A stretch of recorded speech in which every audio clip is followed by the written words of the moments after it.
পশ্চিমবঙ্গের আমার সকল প্রিয় ভাই এবং বোনেরা, আপনাদের সকলকে আমার নমস্কার জানাই। গণতন্ত্রের প্রত্যেকটি উৎসব অত্যন্ত পবিত্র হয়ে থাকে।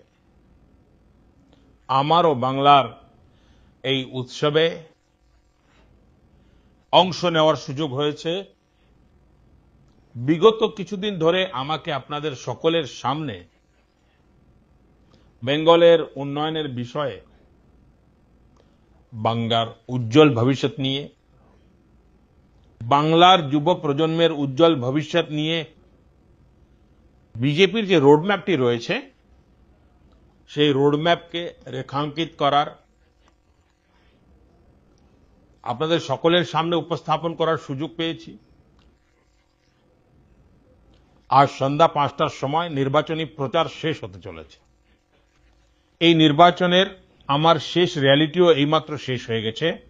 আমি এখন এই পত্রটির মাধ্যমে বাংলার আমার প্রত্যেক পরিবারের সদস্যকে কৃতজ্ঞতা তো প্রকাশ করতে চাইছি, কিন্তু আমার নিজের মনের ভাবও ব্যক্ত করছি।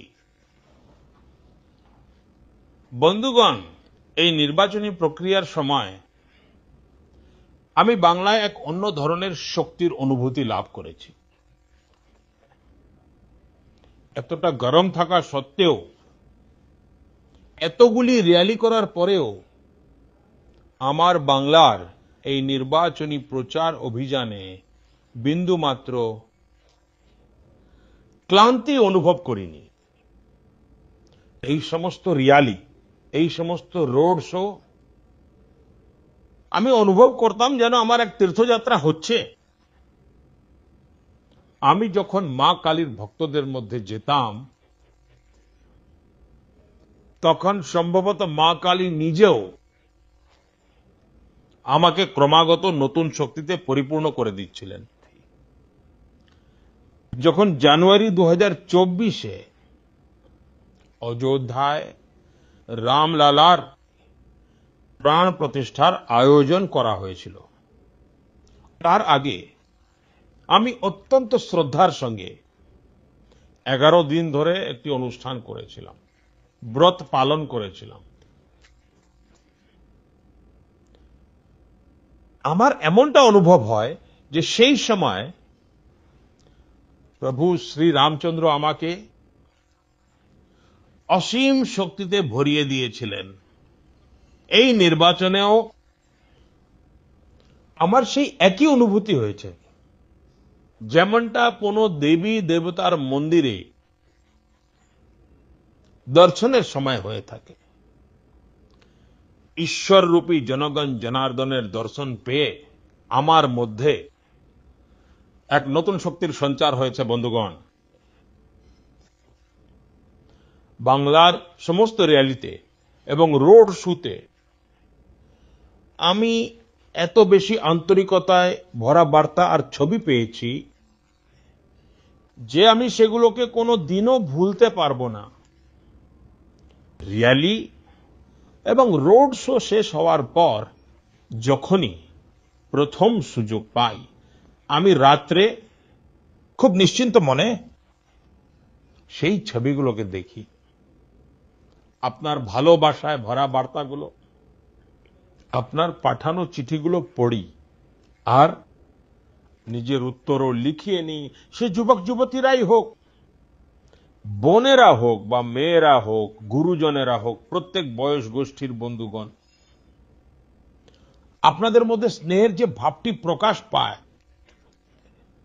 যা আমি দেখি, অনুভব করি, আমি আজ বলতে চাই, এই আপনার ভালোবাসা, আপনার আশীর্বাদ আমার জীবনের আসল মূলধন। বন্ধুগণ, এই নির্বাচনের সময় আমি এটাও দেখেছি যে বাংলার যুব সমাজই হোক বা মহিলারা হোক, কৃষক হোক বা শ্রমিক হোক, প্রত্যেকেই বাংলার উজ্জ্বল ভবিষ্যতের জন্য,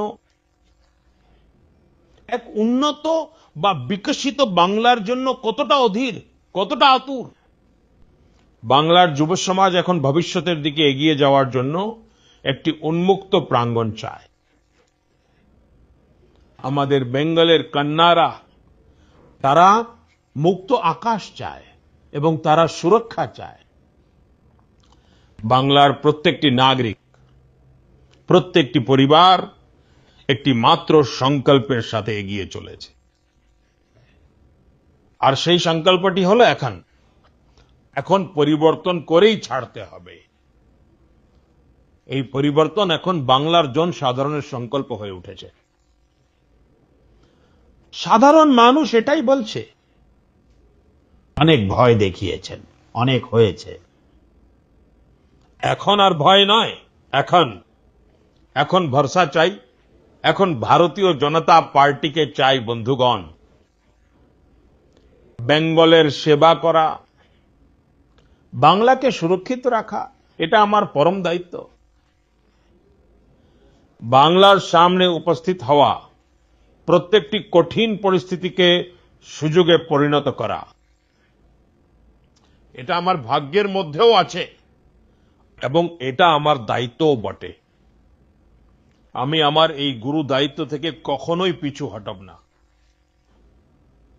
আমি আপনাদের ভরসা দিচ্ছি যে এই বাংলায় বিজেপির মুখ্যমন্ত্রীর শপথ গ্রহণ করার যে উৎসব, তা আমরা সবাই মিলে পালন করব। এটা আমার ব্যক্তিগত বিশ্বাস নয়, আমি আপনাদের সকলের ভেতরে এই বিশ্বাসকে অনুভব করেছি। আমার প্রিয় ভাই ও বোনেরা, প্রথম দফার যে ভোটদান হয়েছে তা ইতিহাস রচনা করেছে। এখন আপনাদের দায়িত্ব হলো যে আগামী 29শে এপ্রিল আপনারা বেশি থেকে বেশি সংখ্যায় ভোটদান করুন। গণতন্ত্রের এই পবিত্র মন্দিরে বিজয়ের পতাকা ওড়ানোর আপনাদের কাছে এক অসাধারণ সুযোগ এসে উপস্থিত হয়েছে। আমরা সকলে মিলে বাংলাকে উন্নত করে গড়ে তুলব। আর এটাই হলো মোদির গ্যারান্টি। ব্যাস, আজকের জন্য এটুকুই। আপনাদের একান্ত আপন সেবক নরেন্দ্র মোদি।